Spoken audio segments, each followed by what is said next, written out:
أعوذ بالله من الشيطان الرجيم. بسم الله الرحمن الرحيم. الحمد لله رب العالمين الرحمن الرحيم مالك يوم الدين إياك نعبد وإياك نستعين اهدنا الصراط المستقيم صراط الذين أنعمت عليهم غير المغضوب عليهم ولا الضالين.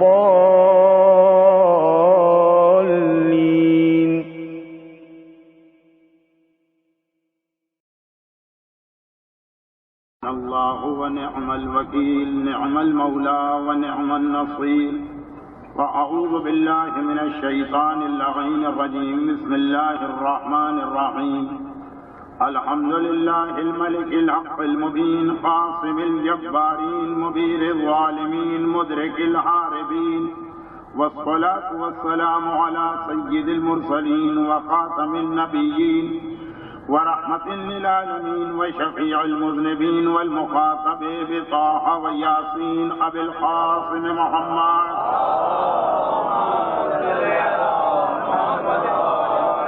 وآله وعترته وأهل بيته الطيبين الطاهرين المعصومين المظلومين، سيما على الإمام المنتظر والحجة الثاني عشر عجل اللهم له الفرج ولعنة الله على أعدائهم أجمعين.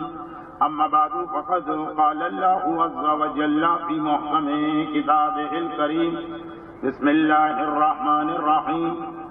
أحسب الناس أن يتركوا أن يقولوا آمنا وهم لا يفتنون. وقال أمير المؤمنين كن في الفتنة كابن اللبون. صلوات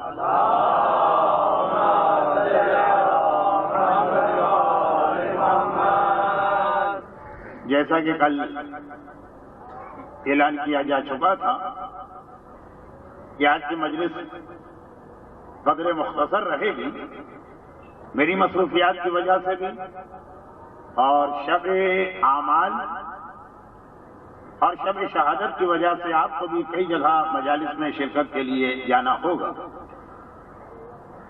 لیکن اس مختصر سی مجلس میں بھی بات بہرحال پچھلے 2 دن کے حوالے سے ہوگی اور اسے مکمل کرنا ہوگا۔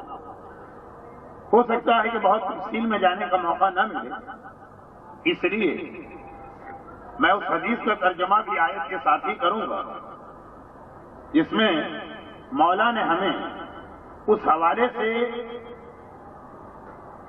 ہماری ذمہ داری، یہ لفظ تو صحیح نہیں ہے، ہمیں پالیسی دی کہ ہمیں کیا کرنا چاہیے جب آزمائش اور امتحان اس انداز کا ہو جو کل 2 دن آپ کے سامنے آیا۔ سورہ عنکبوت میں تو ارشاد ہوا احسب الناس ان یترکوا ان یقولوا آمنا، کہ کیا تم نے یہ غلط خیال کر لیا ہے کہ زبان سے قولاً اپنے آپ کو مومن کہو گے اور یترکوا اللہ تمہیں چھوڑ دے گا کہ جاؤ تمہاری ذمہ داری پوری ہوگی؟ کیا یہ ہو سکتا ہے کہ ہم لا یفتنون، تمہاری آزمائش نہ کی جائے؟ اور پھر نہج البلاغہ کے تیسرے حصے کی پہلی حدیث، 3 حصوں میں مشتمل ہے یہ نہج البلاغہ، اس کا تیسرا حصہ جس کے بارے میں میں اکثر آج کل کے حالات میں لوگوں کے پاس جو وقت کی تنگی ہے تو اکثر اپنے تجربے کی روشنی میں ایک مشورہ دیتا ہوں۔ دل تو بہت چاہتا ہے لوگوں کا کہ نہج البلاغہ کو پڑھا جائے، لیکن حالات دنیا ایسے کہ اتنا وقت نہیں مل پاتا، اور پھر نہج البلاغہ کا ابتدائی حصہ ایسے خطبات ہیں کہ جسے سمجھنے کے لیے بہت زیادہ توجہ یا کنسنٹریشن چاہیے ہوتی ہے۔ تو میں اکثر یہ کہتا ہوں کہ نہج البلاغہ اگر آپ پڑھنا چاہیں تو اس کی الٹی ترتیب سے چلیے گا۔ پہلے حصے میں مولا کے خطبات ہیں، اسے سب سے آخر میں رکھیے۔ دوسرے حصے میں مولا کی تحریریں ہیں، اسے بیچ میں رکھیے گا، اور وہ بھی اگرچہ تقریباً 70 خطوط ہیں مگر اس میں 2 بہت اہم ہیں۔ ایک کے بارے میں کہا جاتا ہے کہ انسان کی انفرادی زندگی کا پورا ایک لایہ عمل، اور دوسرے کے بارے میں کہا جاتا ہے کہ انسان کی اجتماعی زندگی کی پوری پالیسی۔ وہ دوسرا والا خط تو مولا کا بہت مشہور ہے، مالک اشتر کے نام۔ جب انہیں مصر کا گورنر بنا کے بھیجا تو ساتھ میں ایک پالیسی بھی دی کہ اس طرح سے حکومت کی جاتی ہے، لیکن پہلا بھی ایک خط ہے 31 یا 32 نمبر، اور وہ ہے مولا کا وہ وصیت نامہ جو بظاہر تو امام حسن کے نام ہے، لیکن حقیقت امام حسن کے نام نہیں ہے، بلکہ دنیا کے ہر مومن کو زندگی گزارنے کا طریقہ اور سلیقہ سکھایا گیا۔ انفرادی اعمال کے لیے اور انفرادی زندگی کے لیے امام حسن کے نام والا وصیت نامہ پڑھی، اور اجتماع کیسے چلایا جاتا ہے اس کے لیے مالک اشتر، لیکن اسے بھی بیچ میں رکھی اور سب سے پہلے نہج البلاغہ کے آخری حصے کو شروع کی، یعنی وہی ترتیب جو قرآن کریم سکھاتے وقت ہم بچوں کے لیے اختیار کرتے ہیں۔ انہیں پہلا پارہ یا پہلا سورہ الحمد کو چھوڑ کر شروع میں نہیں پڑھاتے، پہلے 30ویں پارے سے آغاز کرتے ہیں کہ مختصر سے سورے پڑھنا، یاد کرنا، سمجھنا آسان ہے۔ تو یہی طریقہ نہج البلاغہ کے حوالے سے، لیکن آج میرا موضوع نہج البلاغہ نہیں، گرچہ اگر ان 3 مجالس کا یہ موضوع ہو بھی جاتا تو نہ صرف یہ کہ کوئی قباحت نہ ہوتی، بلکہ شاید ان مجالس کا لطف دوبالا ہو جاتا، لیکن خیر اب تو آخری مجلس ہے۔ اس کی پہلی حدیث امام فرماتے ہیں کہ جب فتنے اور آزمائش کا زمانہ بہت زیادہ بڑھ جائے تو کبن لبون، اپنے آپ کو اونٹ کا بچہ بنا لو، ابن اللبون اونٹ کا بچہ، لیکن ایسا یا بہت زیادہ چھوٹا بچہ بھی نہیں، لیکن ابھی اتنا طاقتور بھی نہیں ہوا کہ مولا خود کہہ رہے ہیں کہ نہ تم پر وزن لادا جا سکے اور نہ ہی تمہارے دودھ سے استفادہ کیا جا سکے، اونٹنی کا دودھ۔ یہ مولا نے ایک پالیسی بتائی، ایک جملے میں جن کی سمجھ میں آ گئی تو آ گئی، ورنہ میرا ارادہ تو ہے کہ اپنے عنوان کو جب اختتام پہ لاؤں گا تو اسی کلام امام پہ لاؤں گا، تبھی تو میں نے اس کو سرنامہ کلام میں تلاوت کیا۔ لیکن جیسا کہ اکثر میرے ساتھ ہوتا ہے کہ میں کہیں جاتا ہوں، موضوع کہیں چلا جاتا اور وقت ختم ہو جاتا ہے، اگر خدا نہ کرے میں اپنے اس ارادے میں کامیاب نہ ہوا تو آپ کے لیے یہ ایک جملہ ابھی سے حاضر ہے، اس پہ غور کرتے رہیے۔ ابھی تو ہم قرآن کریم کے اس مرحلے سے گزر رہے ہیں کہ ہر دعوے دار ایمان کے لیے آزمائش ہے، بلکہ دعوے دار ایمان تو سورہ عنکبوت کے حوالے سے کہا گیا، ورنہ اوور آل قرآن کہہ رہا کہ کوئی دعوے دار ایمان ہو کہ نہ ہو، یعنی کسی کے ایمان میں شک و شبہ کی گنجائش ہو جیسے ہم اور آپ، یا کسی کے ایمان میں شک و شبہ کی گنجائش ہی نہ ہو، بلکہ اگر کوئی مومن ہی نہ ہو بلکہ کل ایمان کی منزل پر ہو، تب بھی پروردگار آزمائش اور امتحان تو ہر ایک کا لیتا۔ یہی وجہ کہ کربلا کے امتحان کے حوالے سے شام غریبہ کی اکثر مجالس جس آیت سے تلاوت کی جاتی ہے وہ وَلَنَبْلُوَنَّكُمْ بِشَيْءٍ مِّنَ الْخَوْفِ وَالْجُوعِ وَنَقْصٍ مِّنَ الْأَمْوَالِ وَالْأَنفُسِ وَالثَّمَرَاتِ وَبَشِّرِ الصَّابِرِينَ الَّذِينَ إِذَا أَصَابَتْهُمْ مُصِيبَةٌ قَالُوا إِنَّا لِلَّهِ وَإِنَّا إِلَيْهِ رَاجِعُونَ۔ یہ آیت اکثر تلاوت کی جاتی ہے۔ یہ پروردگار کا اس آیت میں اعلان خالی ان لوگوں سے نہیں جن کے ایمان کے بارے میں ابھی کوئی شک کہ سچے اور جھوٹے کو الگ کیا جائے، بلکہ اس کے اندر ایک قاعدہ کلی دیا گیا کہ ہر ایک کی ہم آزمائش کریں گے اور ہر ایک کا ہم امتحان دیں گے۔ اب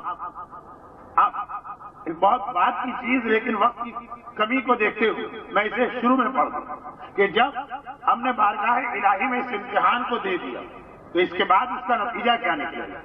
اس کے بعد اس امتحان کی کامیابی کے بعد ایک تو قرآن کریم نے سورہ بقرہ میں ارشاد فرمایا، جس سے میں نے ابھی تلاوت کیا کہ وَبَشِّرِ الصَّابِرِينَ، اے رسول خوشخبری سنا دو صبر کرنے والوں اور امتحان میں کامیاب ہونے والوں کو، اولئک علیہم، ان کے لیے رحمت بھی ہے، مغفرت بھی ہے، صلوات بھی ہے۔ یہ 3 چیزیں پروردگار عالم نے ان کے لیے سورہ بقرہ میں بیان کی۔ لیکن ایک اور حوالے سے اسے سنیے، سوال یہ پیدا ہوتا ہے نا کہ آخر ہم امتحان میں بیٹھے ہی کیوں؟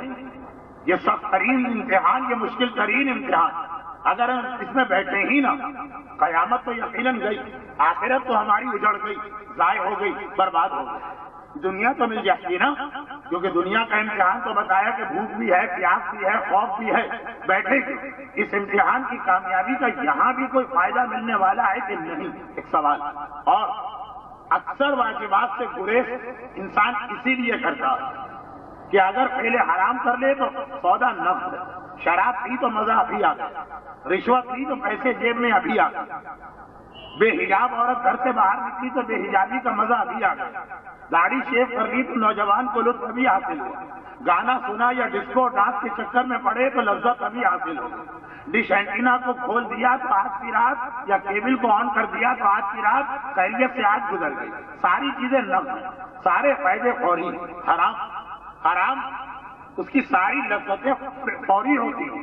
یہی تو وجہ کہ میرے مولا نہج البلاغہ انداز کا ایک کلام، نہج البلاغہ کے تیسرے حصے کے انداز، نہج البلاغہ کا تیسرا حصہ ایک ایک جملے کا کلام، فرماتے ہیں کہ حرام کی لذتیں ختم کتنے جلدی ہوتی اور اس کے اثرات کتنے طویل عرصے تک انسان کے ساتھ چلتے رہتے ہیں۔ اب وہ اثرات جو چلتے رہتے ہیں وہ بات کی چیز، اس کی سزا، اس کا نقصان، لیکن یہ بات تو طے شدہ ہے کہ لذت ہاتھ کے ہاتھ ملے گی۔ نماز میں انسان سوچتا کہ آج نماز پڑھی ہے تو فائدہ کہیں قیامت میں جا کے حاصل ہوگا، اور پتہ نہیں قیامت ہو بھی کہ نہ ہو۔ اس لیے کہ اصول دین سب سے زیادہ جس عقیدے کے بارے میں انسان مومن مشکوک رہتا ہے وہ قیامت ہی کا عقیدہ ہوتا۔ اب روزہ رکھا تو بھوک اور پیاس تو آج ہے، فائدہ پتہ نہیں ملے نہ ملے، اور ملے بھی تو کب ملے۔ خمس کے نام سے 100 میں 20 روپے اگر دے بھی دیے، سب سے بڑا جہاد یہی ہوتا کہ خون پسینے کی کمائی آپ کی، اور شیطان کام میں یہ بھوک کے جاتا کہ گھر میں عیش و آرام سے لیٹ کر حقہ گڑگڑانے والے ان علماء اور مجتہدین کو جو کرتے دھرتے کچھ بھی نہیں ہے قوم پہ بوجھ بنے ہوئے ہیں۔ بلکہ اب آج کل تو یہ سجیشن آ رہا ہے نا کہ ایک جہاز میں سب کو بھر کے لے جاؤ اور 20 سمندر میں ڈبو دو، اللہ اللہ خیف اللہ، قوم کے سارے مسئلے حل ہو جائیں گے۔ آج کی مجلس کی آخری حدیث مسائل سے پہلے کی غالباً یہی ہوگی، آخری حدیث جس کے فوراً بعد مسائل شروع ہوں گے وہ غالباً یہی ہوگی جو آج کل یہ تجویز آ رہی۔ تو خیر، اس تجویز کو عمل کی منزل پہ نہ لانے والے خمس کے حوالے سے بعض اوقات پریشان ہوتے ہیں۔ پیسہ درخت پہ تو لگا نہیں ہے کہ ہم توڑ کے لائیں، محنت کی ہے، خون پسینہ کیا ہے، گرمی میں کمایا ہے، رمضان کی ان سخت ترین روزوں کے اندر ہم نے جا کے یہ حاصل کیا، لے جائیں۔ ایک بستر پر چارپائی پہ پڑے ہوئے نکھٹو قسم کے انسان کو دے دیں جو عالم کے نام سے ہم پر مسلط ہے، یہ میں عوامی زبان ممبر سے استعمال کر رہا ہوں۔ غرض یہ کہ اول دینے کو تیار نہیں، اگر دے بھی دی اور اس کا کوئی فائدہ بھی ہے تو وہ آخرت میں ہے یا بہت عرصے کے بعد۔ تو یہ جو ایک امتحان، یہ تو ہے عام واجبات، عام واجبات امتحان نہیں، یہ تو ہمیں کرنا ہی کرنا، اور جو امتحان والے واجبات ہم پر آئیں گے، جو ابتلا والی منزل ہم پر آئے گی، نماز پڑھنا ہے مثلاً اور زلزلے کے درمیان نماز پڑھنا۔ اب یہ جو ایک ابتلا، جب عام واجبات میں آدمی تھک جاتا اور پریشان ہو جاتا اور سوچنے لگتا کہ اس کا فائدہ پتہ نہیں ملے کہ نہ ملے، اور ملے تو کب ملے، حرام کی لذت فوری طور پہ حاصل ہوتی ہے، تو امتحان کیوں دے آخر؟ اور ایسا امتحان جیسا کہ میں نے کہا کہ کل کی مجلس آئی کہ ایسا امتحان کہ آگ ہاتھ میں لے کے کھڑا رہنا آسان اور اس امتحان سے گزرنا مشکل ہو۔ تو ایک مختصر سی بات سنیے، یہ مختصر سی بات سارے واجبات کے حوالے سے اور ہر حرام سے اپنے آپ کو بچانے کے حوالے سے، لیکن امتحان کے حوالے سے تو بہت زیادہ۔ اس شریعت مکمل طور پہ ادھار نہیں ہے، جو واجب آپ انجام دیں گے اس کا فائدہ آپ کو اس دنیا میں بھی ملے گا، اور جس حرام سے آپ اپنے آپ کو روکیں گے اس کا فائدہ آپ کو اس دنیا میں بھی حاصل ہوگا، اور جس گناہ کو آپ انجام دیں گے اس کا نقصان آپ کو اس دنیا میں بھی ملے گا۔ ساری باتیں اللہ نے قبر کے لیے نہیں چھوڑی، ساری باتیں اللہ نے قیامت کے لیے نہیں چھوڑی، بلکہ مومن کے لیے یہ لفظ زیادہ آیا کہ تمہارے گناہوں اور تمہاری بدکرداری کا نتیجہ زیادہ تمہیں اس دنیا میں ملنے والا، اور پھر کچھ قبر کی حد تک۔ کیوں؟ اس لیے کہ آخرت میں دو مسئلے، پہلا تو یہ دیکھیے کوئی آنکھوں کے بالکل سامنے ہو تو آدمی روتا ہے، گڑگڑاتا ہے، پاؤں پکڑتا ہے، ہاتھ جوڑتا۔ گھر کے ہر وقت ہمارے ساتھ چاردہ معصومین کی تائید ہے، لیکن ہماری آنکھوں کے سامنے نہیں، وہ آئیں گے ہماری آنکھوں کے سامنے میدان قیامت میں، تو وہاں تو آدمی جا کر اپنی زبان کی مدد سے ہو سکتا ہے کہ کچھ چکر بھی چلانے کی کوشش کرے، اور دوسری بات یہ کہ پروردگار اس طرح سے میدان قیامت میں ہمیں اور آپ کو ذلیل و رسوا نہیں کرے گا، لیکن ہمارے گناہوں پہ ہم کو کھلی چھوٹ بھی نہ دے گا۔ اس لیے قبر ہے مومن کے لیے، اور کافی حد تک یہ دنیا کی آگے کی سزائیں ہیں، کبھی کچھ بیماریاں، کبھی کچھ فقر و فاقے۔ تو خیر یہ تو میں ایک دوسرے موضوع پہ چلا گیا جس پہ علماء کے اشرے کہ ہر گناہ خودکشی، خودکشی کسے کہتے ہیں جس کا نقصان اس دنیا میں ملتا، ہر گناہ انسان گویا خودکشی کر رہا ہے، اسے اندازہ نہیں۔ آج کل تو اس کی بہترین مثال، کیونکہ اب تو تقریباً سب متفق ہو گئے، یہ دنیا کی بدترین چیز سگریٹ کے نقصانات، اور پاکستان کے لیے اس کے اندر تھوڑا سا اضافہ ہے پان اور گٹکا اور زردہ ٹائپ کی چیزیں۔ بہرحال یہ وہ چیزیں جو کینسر کا اہم ترین سبب ہونے کے علاوہ بھی اپنے ساتھ بے شمار نقصان لاتے ہیں۔ تو ہر ایک سگریٹ جو آدمی سلگاتا وہ گویا اپنا نقصان ہی کر رہا، چاہے بظاہر اسے اس وقت لذت اور فائدہ مل رہا ہو، اسی انداز سے اس کے نقصانات تو بالکل سامنے آ گئے، اور سامنے اس لیے آ گئے کہ نقصان بتانے والے دنیا میں دو ہیں، ایک طبیب ہوتے ہیں اور ایک عالم ہوتے ہیں۔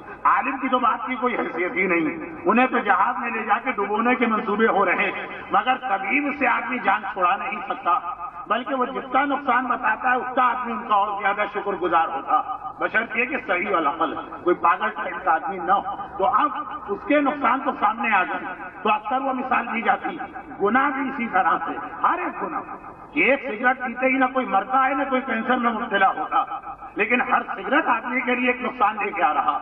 تو ایک جھوٹ، ایک مرتبہ داڑھی شیو کرنا، ایک مرتبہ گھر سے بے حجاب نکلنا، ایک لقمہ حرام کا کھانا، یہ فوری طور پہ کوئی ایسا نقصان نہیں جیسے ایک سگریٹ میں آدمی نہیں مرے گا، لیکن لانگ رن میں جا کے ان سب کے نقصانات ہوتے ہیں۔ اب یہ تو دنیا کی حد تک واجبات و حرام کا مسئلہ چل رہا، لیکن جو آگے چل کے مومن کو سزا ملتی ہے اسی طرح سے جو نیکیاں، تو اسی دنیا میں آگے چل کر اس کو اجر و جزا بھی ملتا۔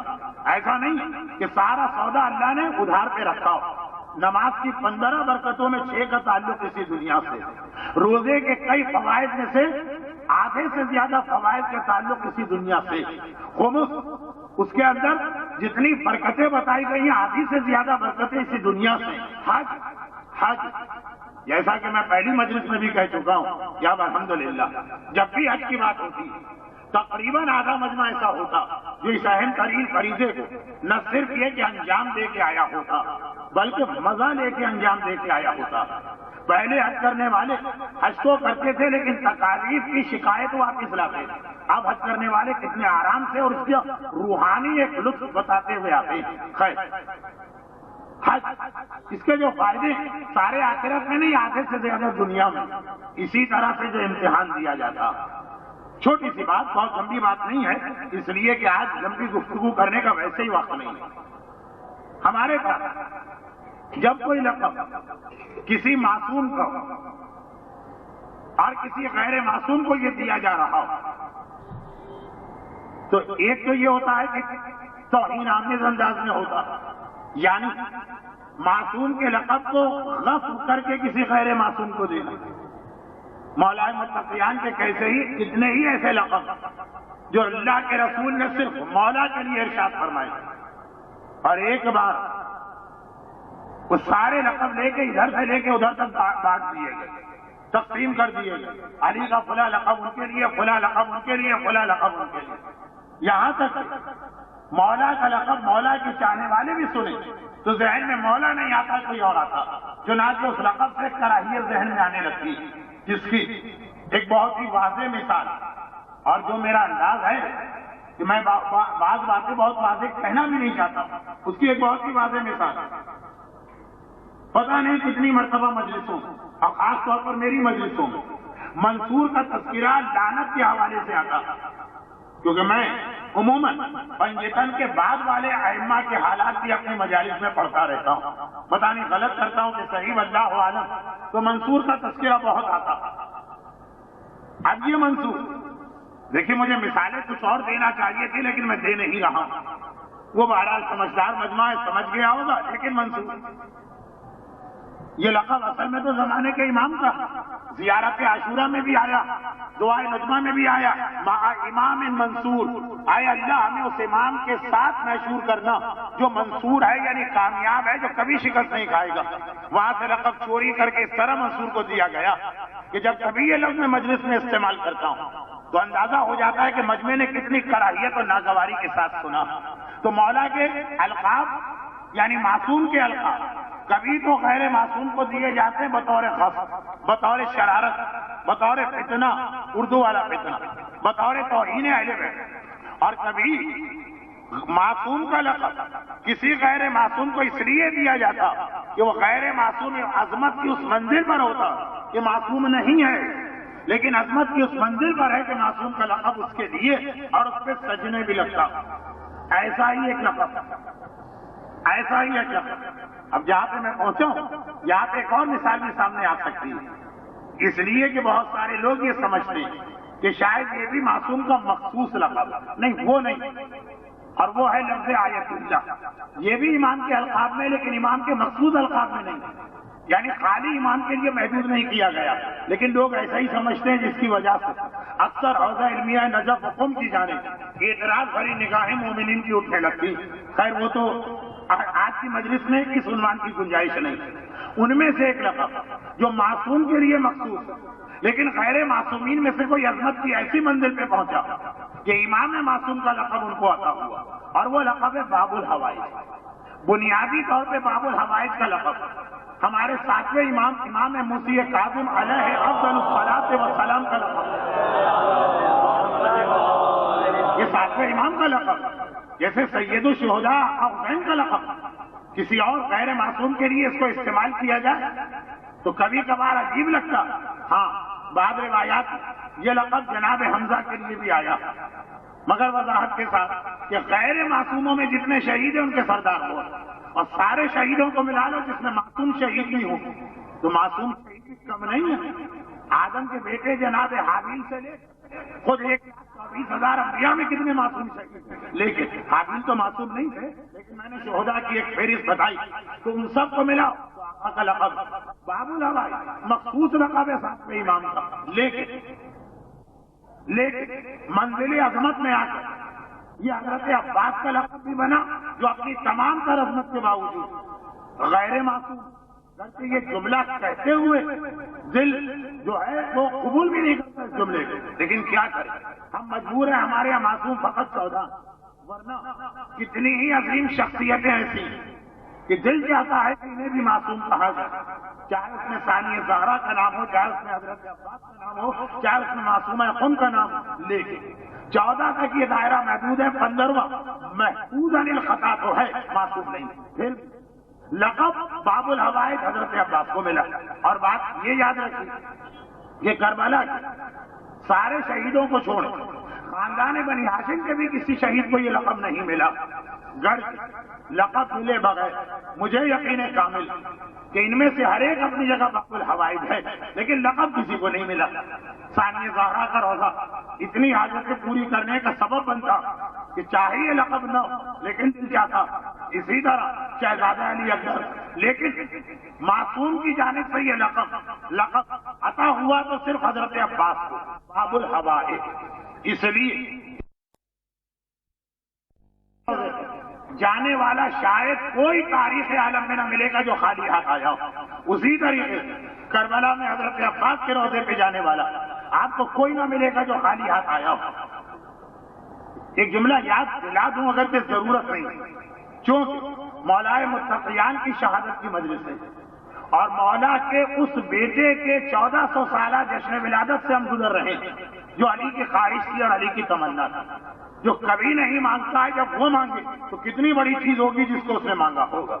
علی باذن پروردگار عطا کرنے والے ہیں، مانگنے والے نہیں ہیں، لیکن مانگا تو عباس کو مانگا تو علی کی شہادت کے مجلس سے علی کی سب سے بڑی تمنا، لیکن وہ بھی میں اپنے موضوع میں رہ کے اگر 3 دن میں نے 3 مختلف باتیں کہیں تو وہ بھی اپنے موضوع میں رہ کر یہ بھی موضوع باب الحوائج۔ یہ لقب کیوں ملا؟ حاجتیں پوری ہوتی، لیکن سوال یہ پیدا ہوتا جو خصوصیت معصوم کی ہے کہ ان کے دروازے پہ آنے والا کبھی خالی ہاتھ نہیں گیا۔ البتہ ایک دفعہ کوئی خالی ہاتھ بھی گیا۔ اصل میں تو علماء حضرت عباس کی ولادت میں جملہ پڑھا کرتے ہیں، جس نے کبھی کچھ نہ مانگا ایک چیز تو بہرحال اس نے بھی مانگی، اور جس نے کبھی کسی کو خالی ہاتھ کا پلٹایا ایک سائل کو تو اس نے بھی خالی ہاتھ پلٹایا۔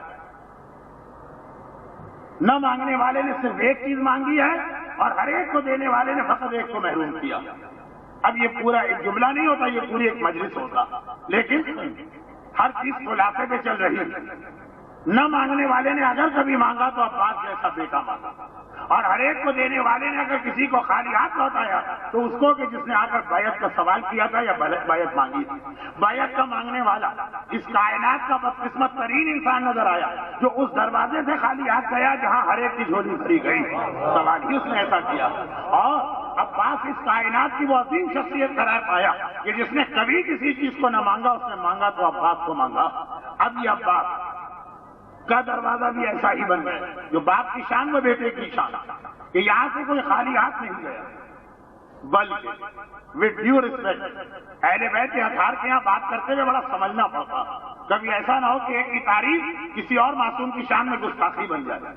حضرت عباس کے حوالے سے جو لوگوں کی تجربات ہیں، نعوذ باللہ من ذالک، معصومین کا رتبہ کم نہیں کر رہا، خود آقا حسین کا روزہ بھی اسی کربلا میں، اور اب تو آمنے سامنے، پہلے تو 60 میں پورا ایک محلہ آباد تھا، پہلے سے مطلب کوئی 100 200 500 سال پہلے نہیں، 30 سال پہلے، پھر یہ باب الحوائج ہیں اور وہ باب الحوائج کہلاتے نہیں۔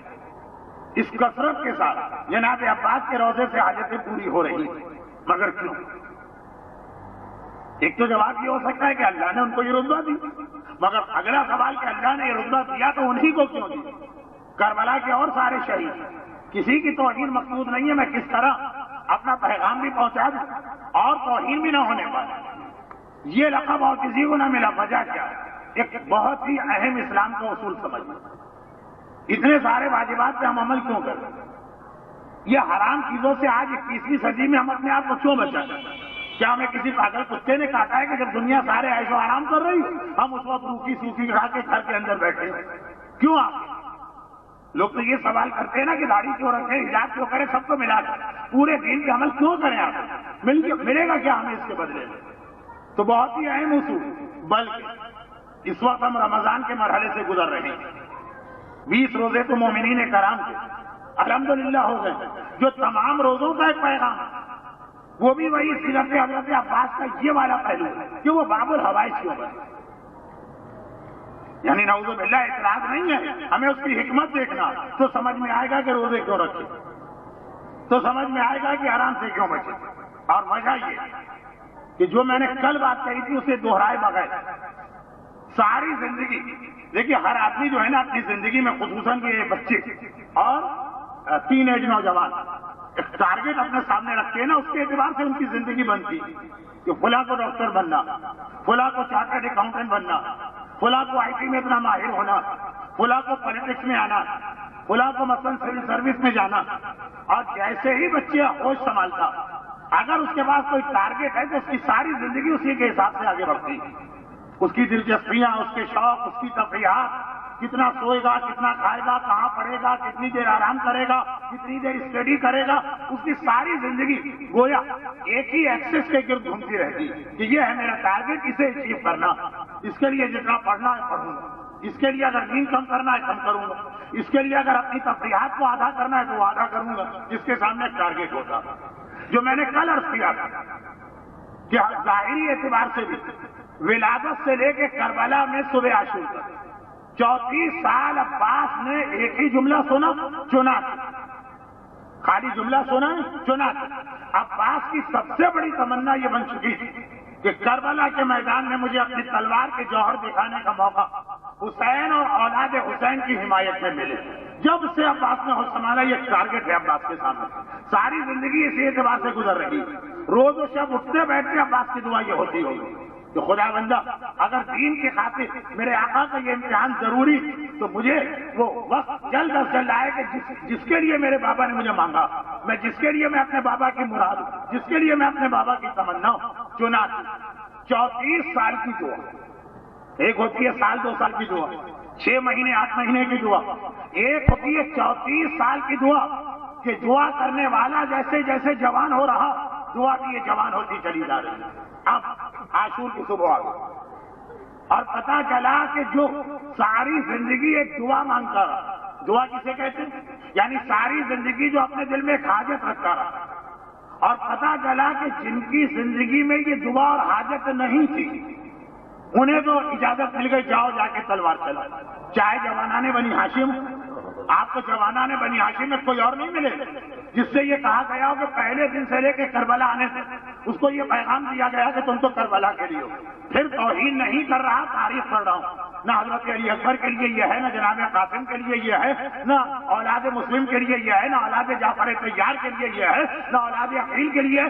جتنے جوانان بنی ہاشم اور کربلا میں اور جتنے اصحاب امام جو رسول کا زمانہ دیکھیں، مولا علی کا زمانہ دیکھیں، آقا حسن مصطفیٰ کا زمانہ دیکھیں، مگر کسی کے ذہن میں یہ تمنا بھی نہیں تھی، کیونکہ انہیں پتہ ہی نہیں تھا کیا ہونے والا، اس انداز سے نہیں معلوم تھا۔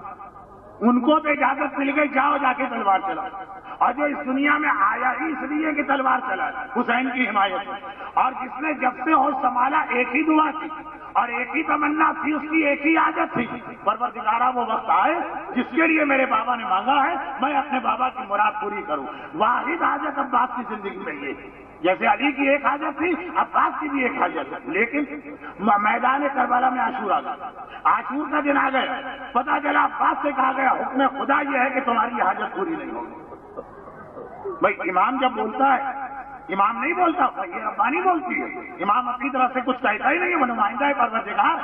تو اگر امام کہہ رہے عباس تم تلوار نہیں چلاؤ تو گویا خدا کہہ رہا ہے۔ اب دیکھیے ایک اصول سمجھیے جو رمضان کے حوالے سے بھی ہے، ساری زندگی کے حوالے سے بھی ہے، اور عباس علمدار کی فضیلت کے حوالے سے بھی ہے۔ اب عباس کے سامنے دو چیزیں آ گئی، دو چیزیں، ایک عباس کی اپنی تمنا اور حاجت، اور وہ حاجت و تمنا جو دنیا کی سب سے بڑی عبادت ہے، امام معصوم کی حمایت میں تلوار چلاؤ۔ بہرحال میں الفاظ ایسے بناتا ہوں تاکہ یہ مثال ہمارے اور آپ کے لیے آگے استعمال ہو۔ ایک عباس کی اپنے دل کی خواہش اور ایک حکم خدا۔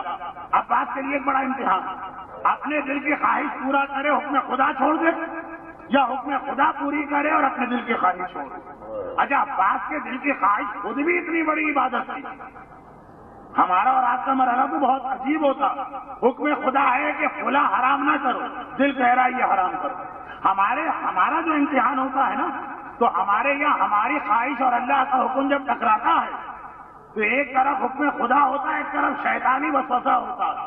ہماری جو خواہشیں حکم خدا سے ٹکرانے والی ہیں سب شیطانی خواہشیں ہوتی ہیں۔ اگر ہماری خواہش ہے کہ نماز پڑھو تو وہ تو حکم خدا بھی ہے کہ پڑھو، وہاں ٹکراؤ کہاں۔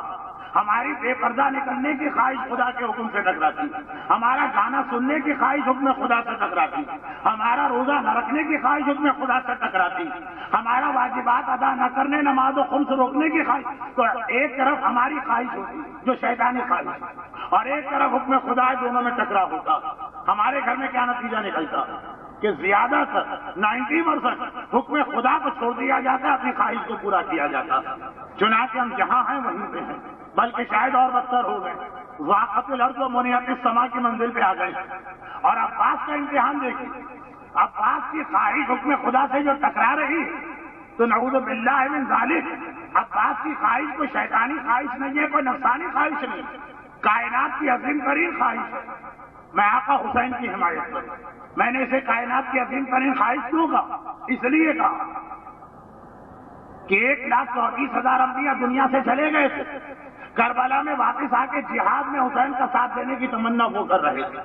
ملائکہ یعنی فرشتے مکلف نہیں ہیں، ان کے لیے کوئی واجبات نہیں، لیکن ملائکہ مقربین جبرائیل اور میکائیل جیسے کربلا میں آ کے حمایت حسینی میں تلوار چلانے کے لیے تڑپ رہے۔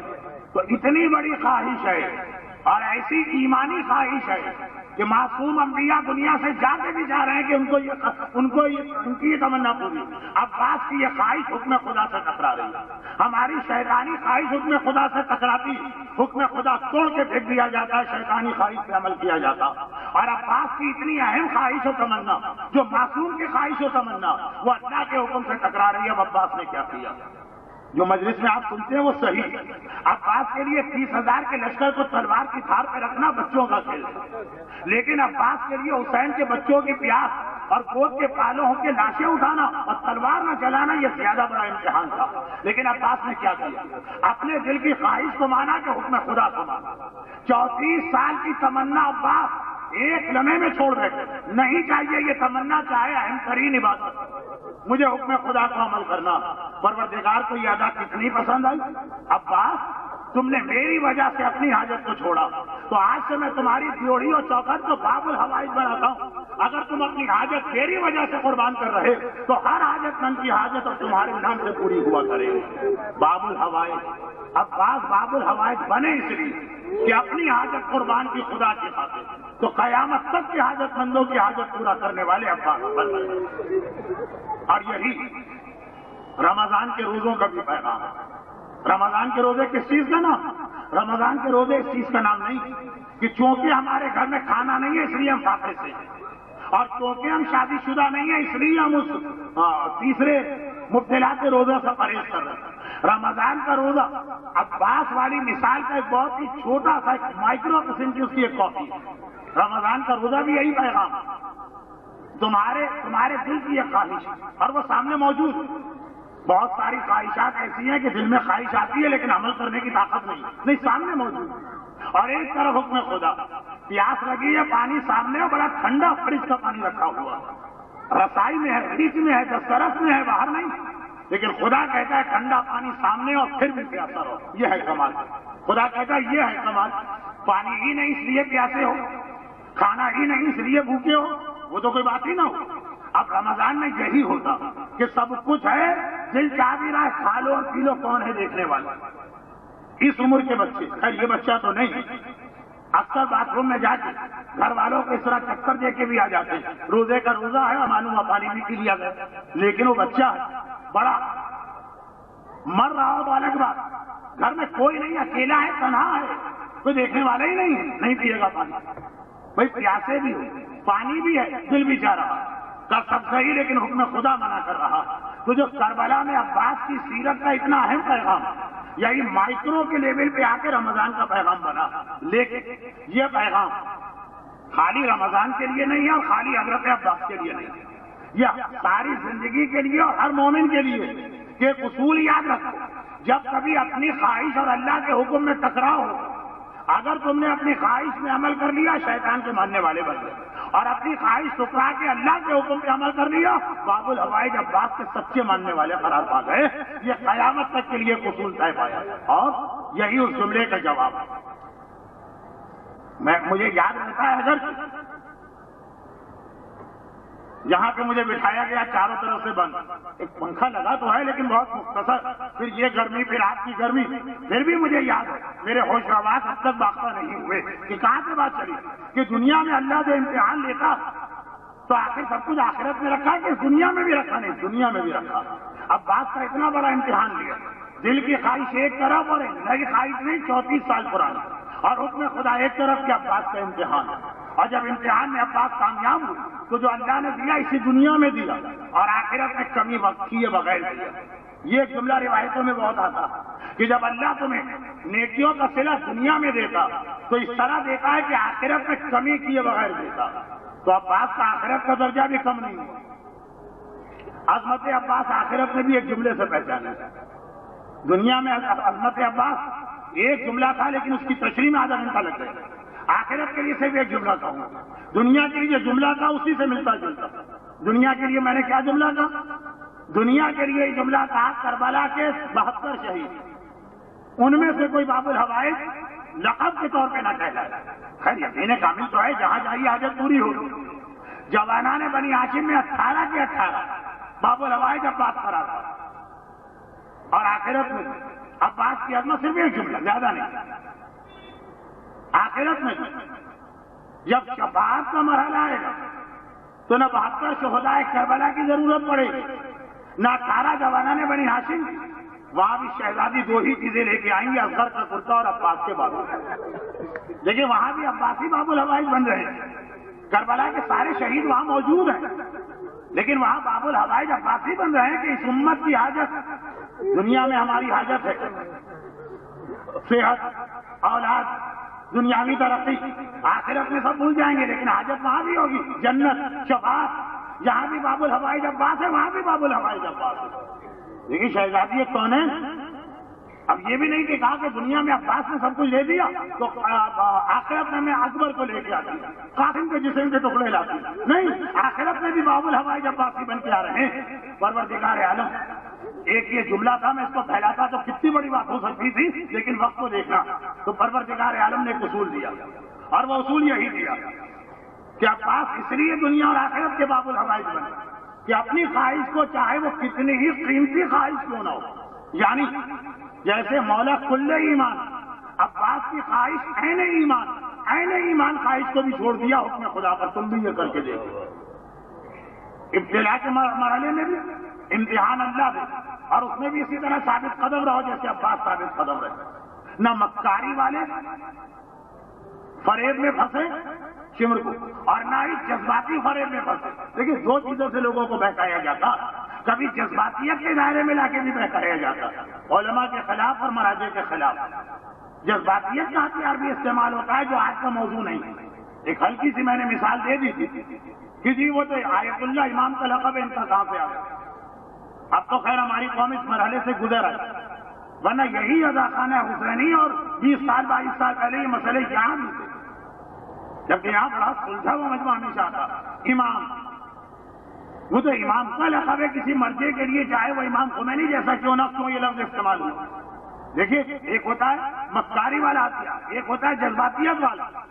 پرسوں میں نے باب الحوائج کی وہ مثال دی تھی، اور یہ تھا جذبات والا مرحلہ۔ جذبات والا مرحلہ یہ ہوتا ہے کہ عباس کہتے ہیں آقا حسین آپ کا حکم سر آنکھوں پر، لیکن آپ ہی کی خاطر میں آپ کے خلاف ورزی کرتا ہوا تلوار چلاؤں گا۔ ایسے کچھ جملے کچھ غیر معصومین کی زبان پہ کبھی آئے بھی، اسی لیے وہ نمونہ عمل وہ نہیں ہے جو یہ کہتے ہیں کہ مولا آپ کا حکم سر آنکھوں پر، لیکن چونکہ میں آپ کی حمایت میں یہ کام کرنے جا رہا ہوں تو آپ کے حکم کے خلاف ورزی کرتے بھی آپ کی محبت میں یہ حکم، یہ ہے جذبات۔ لیکن عباس، دونوں میں نے پہلو پیش کیا اور اپنے موضوع میں اس امتحان سے کامیاب ہونا ہی ہونا تھا، لیکن ہمیں قصور اللہ دے رہا، کیوں یہ شکوہ کرتے رہتے ہو؟ کیونکہ آج شب دعا بھی ہے، شب اعمال کی وجہ سے۔ کیوں یہ کہتے رہتے ہو کہ فلاں دعا پوری نہیں ہوئی، فلاں حاجت پوری نہیں ہوئی؟ عباس کی طرح مقام امتحان میں اگر کامیاب ہوئے تو ہم دینے والے کو اتنا دیتے ہیں کہ اس کے نام سے قیامت تک دیتے ہیں۔ لیکن یہ بات یاد رکھیں کہ جو عباس کی زندگی میں آپ نے 12 گھنٹے 2 امتحان دیکھے، ایک صبح عاشور اور ایک سپہر عاشور، 2 امتحان دیکھے۔ مولائے متقیان بھی اسی کا ایک تذکرہ کر رہے ہیں، اس امتحان کا، اپنے امتحان کا تذکرہ کر رہے ہیں نہج البلاغہ۔ پہلی اور دوسری تقریر میں آپ کو بہت ہی اونچے معیار سے لے گیا تھا، انٹرنیشنل باتیں ہو رہی ہیں، نیو اورلینز، انڈونیشیا، سونامی، چاند، مریخ، اور آج میں بالکل آپ کو اپنے گھروں کے اندر لا رہا ہوں واپس، کیونکہ ہماری تقریر مولائے متقیان کے حجرے پہ جا کے ختم ہونے والی ہے۔ وہ یہ بیٹا وہ باپ ہے جو امام باپ، متقیوں کا امام، وہ ایک نہج البلاغہ کے خطبے میں ایک عجیب اصول بتا رہا ہے۔ یہ بھی امتحان کی قسم ہوتی ہے، یعنی امتحان زلزلہ، سیلاب، طوفان، بیٹوں کی موت، فقر و فاقہ، بیماریاں، یہ سب امتحان ہے، مگر یہ بھی امتحان ہے جو مولانا نہج البلاغہ کے خطبے میں بیان کیا۔ البتہ بات کو مکمل کرنے کے لیے 2 حصے کی، ایک ہی خطبہ، اس کے 3 حصے، تیسرا جملہ میری آج کی مجلس کا اختتامی موضوع۔ لیکن بات شروع کی مولانا کہ دیکھو علی کو کتنے بڑے امتحان میں ڈالا گیا، میرا بڑا بھائی عقیل میرے پاس اپنے بچوں کو لے کے آتا. یہ نہج البلاغہ کے خطبات ہیں، تقریباً ترجمہ ہی کر رہا ہوں اور اپنی غربت کی شکایت کر رہا. اور جب میں نے جلتی ہوئی آگ اپنے بھائی کے قریب کی تو فریاد کر کے پیچھے ہٹ گیا. تو مجھے کہنا پڑا کہ یہ میں نے مذاق نہیں کیا، بھائی آپ کو یہ یاد دلایا کہ جو آپ مطالبہ کر رہے آخر اس کا انجام کیا ہو. امتحان کے قصے میں رشتہ داروں کے ذریعے سے آدمی بہکتا، خود دل نہیں جاتا، مگر کیا کریں، ایک خاندان کے فرد، ایک کمیونٹی کا حصہ، ایک دوستوں کے سرکل میں اٹھنے بیٹھنے والے گھر سے کوئی بھی ہم سے اتنا قریب نہیں ہے جتنا عقیل علی سے قریب ہے. پھر بھی ہم اس چھوٹی سی آزمائش میں پھسل جاتے ہیں. مولا پھر اسی خطبے میں آگے کہتا مگر اس سے بھی زیادہ عجیب بات اور اس سے بھی بڑا امتحان، رات کے وقت میرا دشمن میرے شہد میں گندھی ہوئی روٹی لے کے آتا اور بطور ہدیہ پیش کرتا، اور مجھے اسے کہنا پڑا کہ دور ہو جا دشمن خدا. کیا یہ تو چاہتا ہے کہ ہدیے اور تحفے کے ذریعے سے علی کو اپنے راستے سے ہٹا؟ کبھی اللہ محروم کر کے امتحان لیتا اور کبھی اللہ دے کے امتحان لیتا. ہمارے بزرگ علماء کے حالات میں لکھا کہ جب ان کے گھر میں فقر و فاقے ہوتے ہیں بڑے خوش ہوتے ہیں، اور اگر کبھی ان کے اپنے ذاتی حالات بہتر ہو جائے، کیونکہ جو خمس کی رقم آتی ہے وہ ان کی کو تھوڑی ہوتی ہے. اندازہ کر اس وقت بطور مثال کہہ رہا ہوں، آیت اللہ سیستانی کی شخصیت حالات زمانہ کے تحت اتنی اہم بن گئی کہ جو دشمن مولا علی کو رشوت کے ذریعے بہکانے پہنچا تھا، جبکہ پتا ہے کہ یہ معصوم تو غیر معصوم پہ تو کیا کیا ٹرک اور حربے آزمائے گئے ہوں. اور مومنین کرام میں سے بھی جو صحیح معنوں میں ان کو جاننے لگے ان کے دلوں میں محبت پیدا ہوئی. لیکن حالت یہ کہ دنیا کی بڑی مملکت کے بجٹ کے بغیر کے برابر خمس آیت اللہ سیستانی کے حوالے ہوتا، اور اس مرد مومن کا اپنا ایک ذاتی مکان بھی نہیں، کرائے کے مکان میں رہ رہے ہیں. اور جب کسی نے، وہ تو پچھلے سال کا واقعہ، دارالسلام سے $1,00,000 کا چیک لے کے پہنچا، کہا کم از کم ایک مکان. اتنے مجمع میرے خیال آدھے سے زیادہ لوگ ہوں گے جن کے اپنے مکان ہیں، چاہے چھوٹے ہوں، چاہے مختصر ہوں، چاہے اچھے ہیں. البتہ جس محلے میں مجلس پڑھ رہا ہوں اس کے اعتبار سے اچھا ہی مکان ہوگا. اور حالت یہ ہے کہ دولت اگر دولت کے پہلو سے دیکھے تو اتنی کہ شاید ایک بہت بڑی حکومت کا بجٹ اتنا ہوتا ہو، لیکن فرق کے ساتھ حکومت کے بجٹ میں کتنے چیک اینڈ بیلنسز ہوتے ہیں یا کوئی نہیں. اور اس کے بعد ایک مکان، اور جب کوئی پہنچا تو وہی جواب دیا جو ان کے آقا کا جواب. آقا ایسے ہوں تو غلام ایسے بنا کرتے ہیں. کہا جب تک کہ عراق کے ایک ایک مومن کے پاس اپنا ذاتی مکان نہیں آئے میں اپنے لیے کوئی مکان لینے کو تیار نہیں. کہا آپ نہ صحیح تو آپ کے بیٹے، بہرحال ہر باپ اپنے بیٹوں کے بارے میں سوچتا ہے. ہمارے یہاں والدین کی اپنی ساری زندگی خاک میں مل جاتی ہے بیٹوں کے. کیا ہم ہی کو اولاد سے محبت کرنا ہے، مرجے کو نہیں کرنا؟ کہا کہ نہیں. اگر وہ میرا بیٹا نہ ہوتا تو اس کے لیے مکان کوئی مسئلہ نہیں تھا. کتنے ہی غریبوں کو آگا سیستانی سے مکان ملا، لیکن میرا بیٹا ہے تو ویسا ہی رہنا پڑے گا جیسے میں رہ رہا ہوں. ہمیں ڈس انفارمیشن دی جاتی ہے، پتہ ہی نہیں چلتا وہاں ہو کیا رہا. جو $1,00,000 کا چیک لے کے جا رہے ہیں، جو کہ عراق جانے کے لیے دبئی سے گزرنا پڑتا، تو دبئی میں مجھ سے ملے، میرے سامنے کی بات ہے جو وہ بتا رہے ہیں. میں نے، چونکہ میرا موضوع آغا سیستانی نہیں ہے، آغا سیستانی کا جو آغا ہے مولا کائنات، وہ یہ علی کی سیرت ہے نا، علی کی سیرت ہے نا. کہ جب ایک بار کسی نے کہا کہ یا امیر المومنین، اتنی شدید سردی کوفے میں پڑتی ہے، عجیب شہر، گرمی میں گرمی ایسی اور سردی میں سردی ایسی، اور آپ ایک معمولی سا کپڑ چادر لے کے سردی سے تھر تھر کانپ رہے ہیں. کون ایسا مومن اس مجمع میں جس کے گھر میں پنکھا نہ ہو، گرمی ہو؟ یہاں تو گرمی ہے، اس لیے مثال اسی کی. ہیٹر کا تو نام سن کے آپ کی کتری چھوٹ جائے گی. تو خلاصہ یہ ہے کہ ایک مرتبہ ایک چادر، یہ اتنا بیت المال. کہا جب تک کہ میری مملکت میں رہنے والے ہر آدمی کو کمبل نہ مل جائے، علی تمہارے بیت المال سے اپنے لیے کمبل بھی نہیں لے گا، یہ چادر بھی تمہارے بیت المال سے نہیں لیا، مدینے سے اپنے ساتھ لے کے آیا. دستبوسی ہو رہی ہے، آقا کی تو نگاہ پڑ گئی کہ آقا کی آواز قبا پھٹی ہوئی ہے، آقا کی قبا پھٹی ہوئی ہے، گھبرا کے گئے کباب نہیں خرید سکتے. کہا جس دن مرجعیت مشتق پہنچی، ہم تو سمجھتے ہیں کہ چھینی جاتی ہے، پروپیگنڈے کے ذریعے ہتھیائی جاتی ہے، مارکیٹنگ ٹیکٹکس کے ذریعے سے اس کو اپنے قابو میں کیا جاتا ہے. نہیں، گریز کرتے ہیں اور پہنچتے ہیں، اور ایک منزل آتی ہے کہ لینا واجب ہوتا، جیسے مولائے متقیان کے لیے چوتھی خلافت کو لینا لازم ہو گیا تھا جسے امام نے کہا اس دن جو میرے بدن پہ قبا تھا، اسی دن میں نے اللہ سے عہد کیا کہ جب یہ عہدہ مجھے ملا تو اب مرتے دم تک میں کوئی نئی قبا یا نیا لباس نہیں لوں گا، اسی میں زندگی گزاروں گا. 13 سال تو ہو گئے آج آقا خود کے انتقال ہے اس مجمع میں جو 13 سال پرانا لباس ابھی بھی پہن رہا ہو، لیکن خود صاحب مکان، خود گھر میں ہر سہولت، خود لباس، سال میں کئی جوڑے سینے والے، جس میں شریعت کو اعتراض نہیں ہے، مگر زبان کھلتی ہے اس کے خلاف جس کی زندگی تو آنکھوں کے سامنے ہے. ایسا بھی نہیں ہے کہ یہ 200 سال پرانی بات ہے، پتہ نہیں صحیح ہے پتہ نہیں غلط ہے، مریدوں نے عقیدت میں کچھ زیادہ ہی لکھ دیا ہو، آنکھوں دیکھی بات ہے، دیکھ کے آ جاؤ. مگر مرجے بھی تو ایک انسان ہے، اس کی بھی تو اپنی اولاد ہے، گرمی تو اسے بھی لگتی ہے. میں بغیر پنکھے کے گزارا نہیں کر سکتا، جبکہ مرجے کے پاؤں کی خاک کے برابر لباس اسے بھی چاہیے. وہ کیوں ایسا؟ ایسے بھی کہ اس کی آنکھوں کے سامنے ہر وقت علی بن ابی طالب کی سیرت رہتی ہے. پتا ہے کہ جو کائنات کا مشکل کشا ہے، جس کی ایک نگاہوں کے اشارے سے سمندر کیا زمین کے نیچے ایک سونے کا سمندر جاری ہو جائے، فضا کا واقعہ، مگر رہے غربت، اور یہ کہے کہ غربت میں رہے.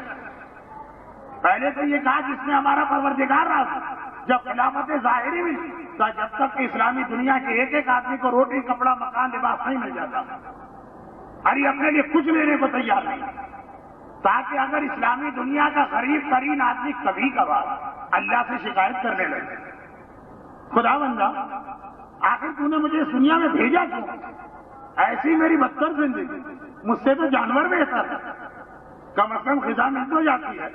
کیا دنیا میں کوئی مجھ سے بھی زیادہ غریب ہے؟ تو ایک بار اس کی نگاہ پڑے کہ آنکھ کوپے کے اندر ایک ٹوٹے ہوئے مکان میں رہنے والا جو اسلامی دنیا کے 18 صوبوں کا سربراہ مملکت ہے، جا کے اس کا لباس دیکھو، جا کے اس کی غذا دیکھو، جا کے اس کا مکان دیکھو، جا کے سردی اور گرمی سے اس کے بچاؤ کے طریقے دیکھو. لیکن دنیا نے بہکانے کی کوشش پھر بھی کی. چنانچہ ایک واقعہ تو علی نے خود اپنے خطبے میں کوٹ کیا، اور اسی خطبے میں جس میں عقیل کی بات آئی، کہا کہ اس سے بھی بدتر وہ آدمی ہے جو رشوت کے ذریعے مجھے بہکانا چاہتا. ایک تو غربت کے ذریعے سے علی شریعت کے قانون میں لچک پیدا کروا رہا کہ بیت المال سے تھوڑا حصہ مجھے زیادہ مل جائے، میری غربت دیکھو، اور ایک رشوت لے کے آ رہا، اب کچھ بھی نہیں رہا ہے، کہہ رہا یہ تحفہ.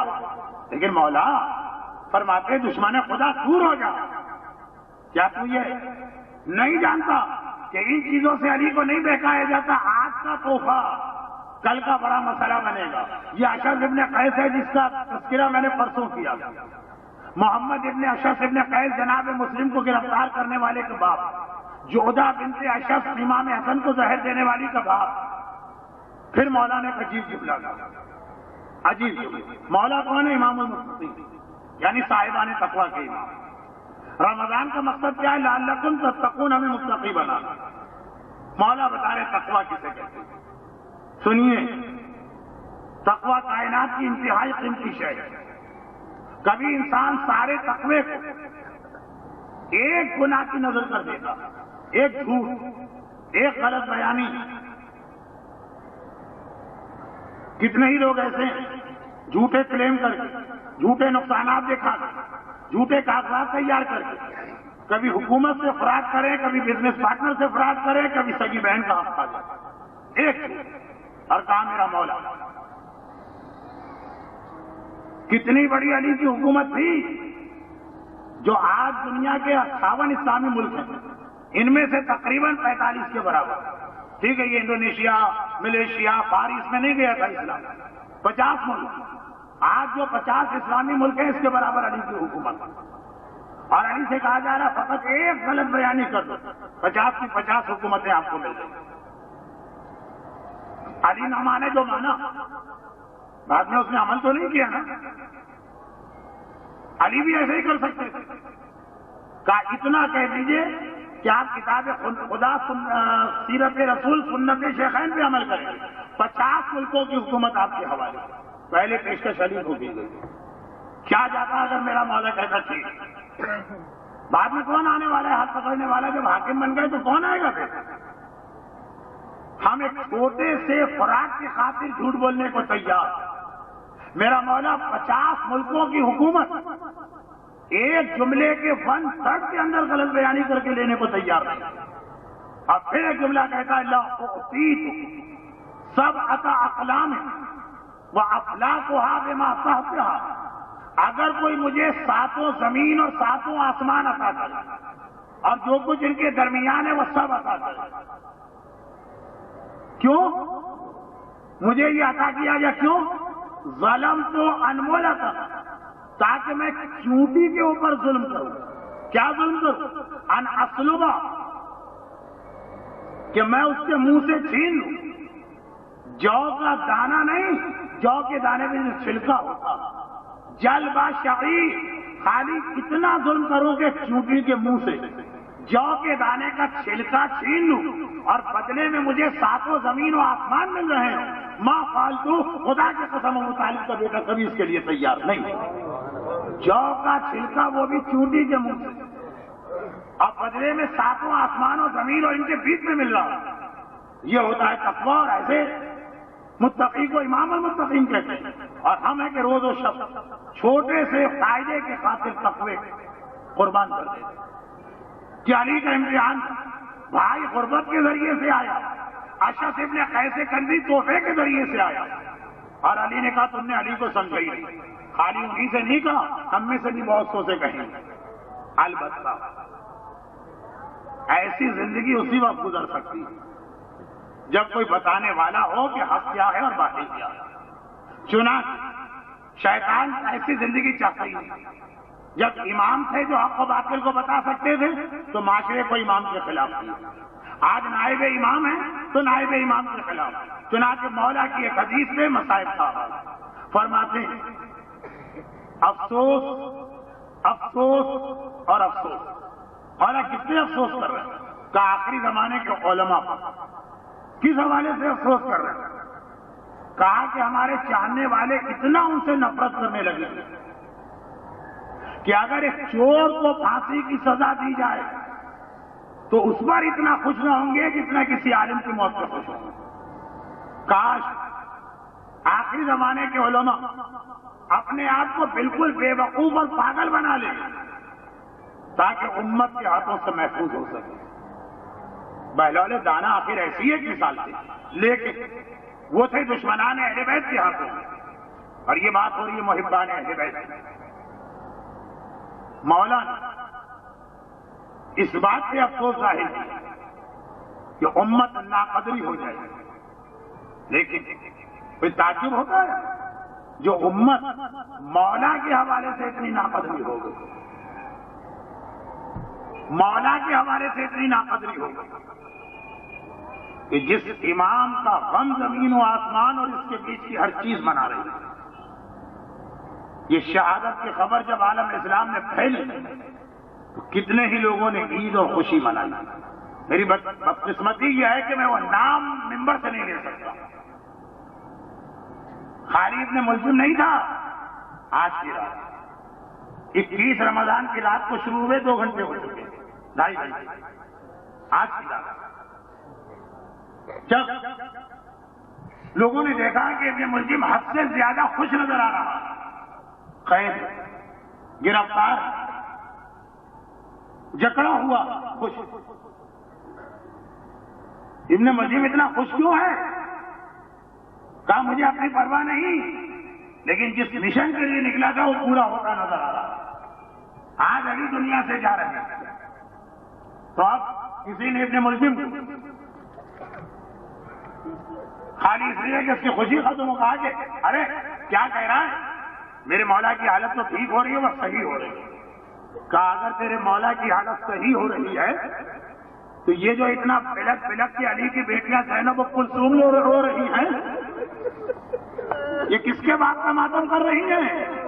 یعنی آج کی رات کلثوم اور زینب کا ماتم ہی ایسا ہو گیا تھا کہ کوٹری میں قید ابن ملجم خالی لوہے کی آواز سے پہچان گیا, ولی بچنے والے نہیں. کیوں نہ ہو, زینب نے زندگی میں کبھی اپنے بابا سے یہ نہ سنا تھا کہ کہا تھا بیٹی زینب, آج تیرے باپ کے بدن میں اتنی طاقت نہیں ہے کہ کھڑے ہو کے نماز پڑھ سکے, میرے لیے میرے بستر پہ بیٹھ کے نماز کا انتظام کر دے. اللہ اللہ, جو درے خیبر بھی اکھاڑے تو اس کے قدم ہوا کے چلے اور پاؤں سے تیر کھینچا جائے تو نماز میں پتہ نہ چلے. آج وہ کہے زینب, زندگی میں زینب نے اپنے باپ کی ایک کمزوری کبھی نہ سنی, لیکن زینب کو کیا معلوم تھا آج میں بابا کے لیے بیٹھ کے نماز کا انتظام کر رہی ہوں, کل زندان شام میں وہ وقت آئے گا کہ مجھے بھی بیٹھ کے نماز پڑھنا پڑے گی. کلثوم کو پتا چل گیا اب ہمارا بابا نہیں بچ سکتا, اس لیے کہ کلثوم نے سنا نماز کے بعد جو آخری صحابی علی سے ملنے آئے, چھوٹا سا گھر ہے نا, کلثوم نے سنا بابا کہہ رہے ہیں سلونی, جو پوچھنا ہے پوچھ لو, لیکن دیکھو آج مختصر سوال کرنا, آج علی کے بدن میں اتنی طاقت نہیں ہے کہ تمہارے سوال کا لمبا جواب ہو. ارے سلونی کا دعویٰ کرنے والا آج اتنا کمزور ہو گیا. زینب سمجھ گئی, کلثوم سمجھ گئی, یہ بھی علی کی وہ بیٹیاں ہیں جنہیں دل چاہتا ہے کہ معصوم کہوں, اتنی معرفت تو رکھتی ہیں. اور پھر جب ساری اولاد پریشانی کے عالم میں علی کے سرانے آ چکی ہے کہ ایک مرتبہ دیکھا بابا غشی کے عالم میں ہے, غشی کے عالم میں ہے, اور غشی کے عالم میں آنکھیں کھولتے ہیں اور کہتے ہیں السلام علیکم. جواب دیا بیٹوں نے, کہا میں نے تمہیں سلام نہ کیا, میں نے تو آنے والے مہمانوں کو سلام کیا. ارے بابا کون مہمان آیا, یہاں تو کوئی نہیں ہے. کہا میں رسول خدا کو دیکھ رہا ہوں, میں اپنے چچا حمزہ کو دیکھ رہا ہوں, میں اپنے بڑے بھائی جعفر طیار کو دیکھ رہا ہوں, میں تمہاری نانی خدیجہ طاہرہ کو دیکھ رہا ہوں, میں تمہاری ماں فاطمہ زہرا کو دیکھ رہا ہوں. یہ سب آ گئے ہیں, مجھے لینے آئے ہیں. اچھا میرے بیٹے اور بیٹیوں, میرا الوداعی سلام قبول کرو, اب تمہارا بابا تمہیں چھوڑ کے جا رہا ہے, لیکن آؤ میں آخری ذمہ داری پوری کروں. حسن کو آگے بلایا, ساری اولادوں کو حسن کے پیچھے کھڑا کیا, ایک ایک کا نام لیتے ہیں, حسن کے ہاتھ پہ ہاتھ رکھواتے ہیں. لیکن جب عباس کی باری آئی, حسن بیٹا ذرا پیچھے ہٹ جانا, حسین آگے آنا. حسین آگے آئے, عباس تم اپنا ہاتھ حسین کے ہاتھ پہ رکھو. عباس کو حکم کے فرما بردار, مگر کمرے میں کسی بیوی کے رونے کی آواز. آج ہی کی رات علی چہرہ گھما نہیں سکتے ہیں. زینب بیٹی میں بھی زندہ ہوں, یہ کون رو رہا ہے؟ زینب نے کہا بابا اماں ام البنین رو رہی ہے, اماں ام البنین رو رہی ہے. علی نے کہا ام البنین تم کیوں رو رہی ہو؟ آقا اتنا بتا دیجیے, میرے عباس نے غلطی کیا کی ہے, میرے عباس کا قصور کیا ہے؟ علی گھبرا گئے. ام البنین یہ کیا کہا؟ کہا آپ نے ہر ایک ہاتھ آقا حسن کے ہاتھ میں رکھا, عباس کا ہاتھ آقا حسن کے ہاتھ میں کیوں نہ رکھا؟ ارے علی جیسے صابر کی آنکھوں میں آنسو آ گئے. ام البنین ابھی تو نہیں بتا سکتا, لیکن کربلا میں نہ ہوں گا تو تم زندہ ہوگی, تمہیں پتا چل جائے گا. عباس کا ہاتھ حسین کے ہاتھ میں کیوں رکھا گیا؟ دارو ابھی تک تو علی ساری باتیں کھل کے کر رہے ہیں, ابھی تک تو ساری باتیں کھل کے کر رہے ہیں. ایک بار کہا سب مجھ سے دور ہو جائیں, سب میرے بستر سے دور ہو جائیں, سب دور چلے گئے. حسین کو قریب بلایا, حسین قریب آ, حسین قریب آ. بابا کیا بات ہے؟ کہا ایسے نہیں, ایسے نہیں, اپنا کان میرے منہ کے قریب لاؤ, اس نے کچھ کہنا ہے. کچھ کہا, کسی کو پتا نہ چلا, بیٹوں کو پتا نہ چلا, بیٹیوں کو پتا نہ چلا, پوچھا بھی بعد میں کہا میں نہیں بتا سکتا, یہ بابا کا راز ہے. عزاداروں ہم بھی پریشان. 41 ہجری میں کیا کہا, وہ 61 ہجری میں پتا چلا, جب ایک مرتبہ حسین نے وقت آخر کا زینب شانے پر سے چادر ہٹانا, بھائی جھک کے بہن کے بازو کا بوسہ لے. زینب گھبرا گئی. عاشور کے دن میرے بازوؤں کا بوسہ. نہیں، یہ بھائی بوسہ نہیں لے رہا، یہ 30 رمضان. بابا نے کہا تھا حسین میں کربلا میں نہ ہوں گا، میری جانب سے میرے زینب کے بازوؤں کا بوسہ لینا. عزاداروں یہ وصیت مکمل ہوئی. اور ایک بار حسین نے بابا کو دیکھا، سر سے امامہ اتارا. زینب بہن اب یتیم ہو گئے، کلثوم بہن ہمارا بابا دنیا سے گیا. ارے عجیب قیامت کا منظر تھا. جنازہ تیار ہو کے چلا، بیٹیاں دروازے پہ آئی. بابا اپنی زینب کو الوداع، بابا آپ کی کلثوم کا الوداع. اور حسن و حسین جنازہ لے کے چلے. عزاداروں آخری جملہ ہے، بڑی شان سے جنازہ جا رہا ہے، بڑی شان سے. جس درخت کے قریب سے گیا درخت نے جھک کے سلام کیا، عمارت کے قریب سے گیا عمارت کے احترام میں جھکی. بڑی شان سے گیا کیونکہ وارث زندہ تھے. مگر ایک عجیب بات تھی، ایک عجیب بات تھی. پیچھے سے حسن و حسین کندھا دے رہے تھے، آگے سے جنازہ خود بخود اٹھا ہوا تھا. جب دفن کر کے آئے لوگوں نے کہا آقا حسن آگے سے جنازہ کیوں اٹھا تھا؟ کہا ایک طرف سے جبرائیل کندھا دے رہے تھے، ایک طرف سے میکائیل. عزاداروں اتنے سارے کندھا دینے والے ہیں، حسن بھی ہیں، حسین بھی ہیں، عباس بھی ہیں، محمد حنفیہ بھی ہیں، مگر جبرائیل و میکائیل آگے آ گئے. ہمیں بھی کندھا دینا ہے. اے جبرائیل واقعان اگر کندھا دینا ہے علی کے جنازے کو اتنی ضرورت نہیں ہے. آؤ کربلا میں مردوں میں کوئی باقی نہیں ہے، آؤ کندھا دینا ہے تو اس مظلوم اور بے عزت کے لاشیں کو کندھا.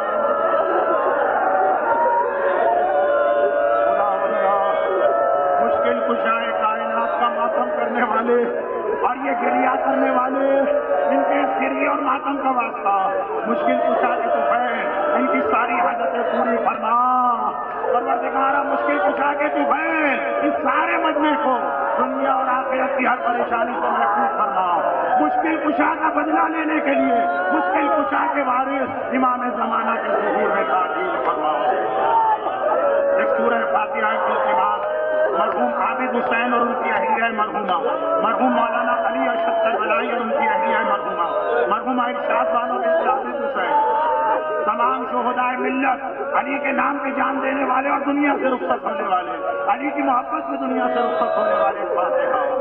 بسم اللہ الرحمن الرحیم. الحمد للہ رب العالمین الرحمن الرحیم مالک یوم الدین. ایاک نعبد و ایاک نستعین. اهدنا الصراط المستقیم صراط الذین انعمت علیہم غیر المغضوب علیہم ولا الضالین.